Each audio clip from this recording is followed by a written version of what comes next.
in my effort to find different things to show you and tell you about, I've found myself working back through my old recipes, and like all of you, I'm sure, I go back to my recipes that I used many years ago far more frequently than I go to my modern up-to-date recipe books. We've all got the Hamlin All Colour Cookbook and all of those old books, which are wonderful, and they've still got fabulous recipes in. So I have little card index books with recipes that I've copied from people, and this one I used to make. Actually, I'm going to get a stool. I've got such a backache. I've been standing up. I'm not stand up because my back hurts.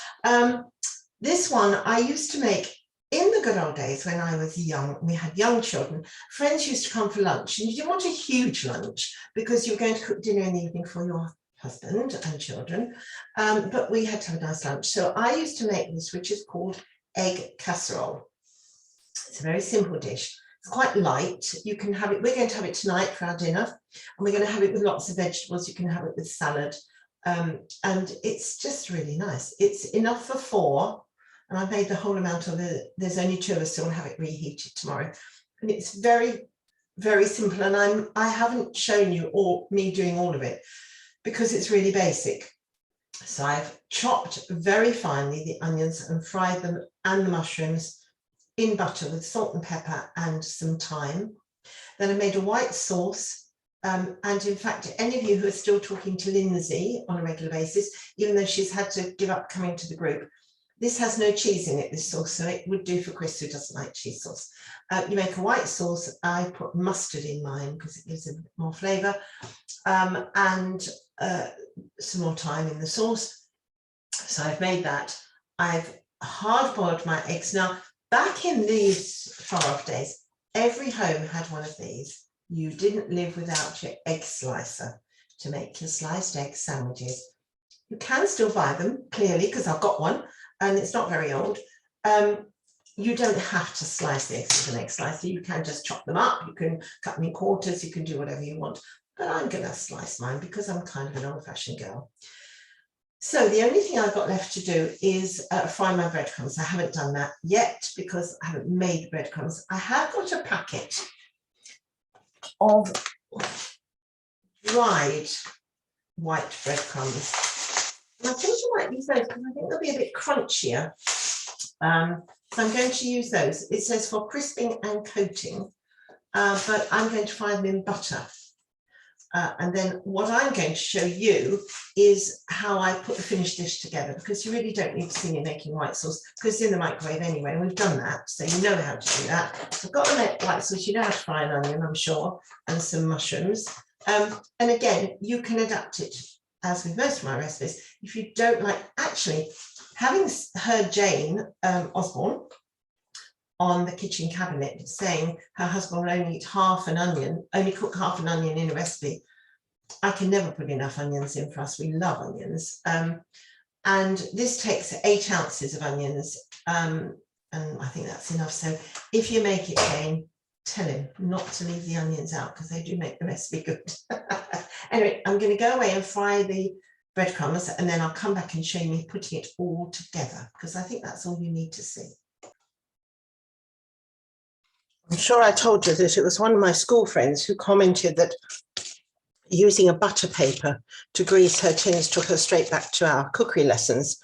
And I'd forgotten that that's where some of us learned it. I mean, my mum used to do that as well, and I now do it.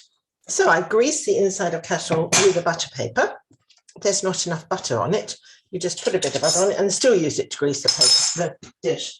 And then you put half of the golden brown breadcrumbs, and I have to say the crispy ones have fried really nicely.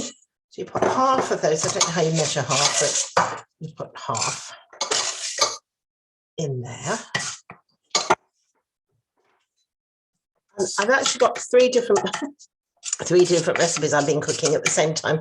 The kitchen is utter chaos behind me, which I'm very glad you can't see. So you put those in there, and you've already made your sauce, and you've put your mushrooms and your onions that you fried in butter into the sauce.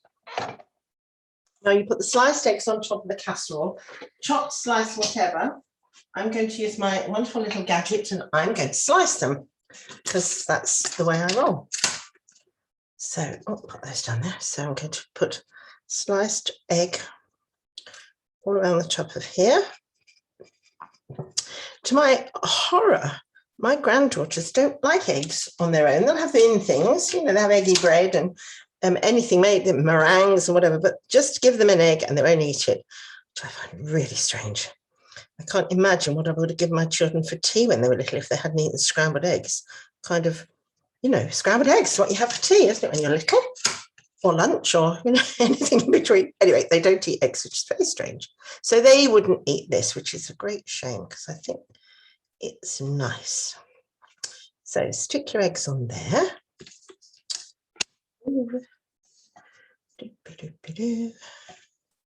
Oh, that's a very pale one, isn't it? Look at that. Look at the difference. Goodness me.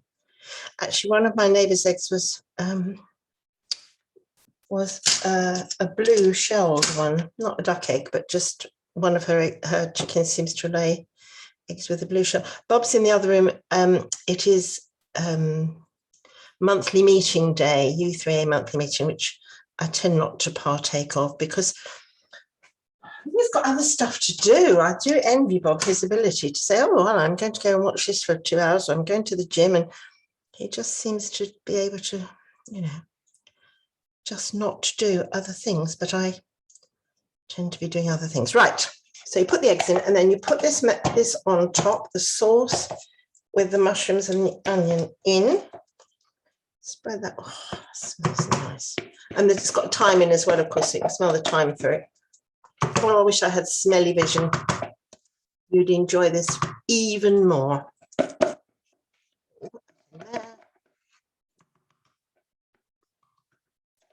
Smooth that over. Top it with the breadcrumbs, the rest of the breadcrumbs.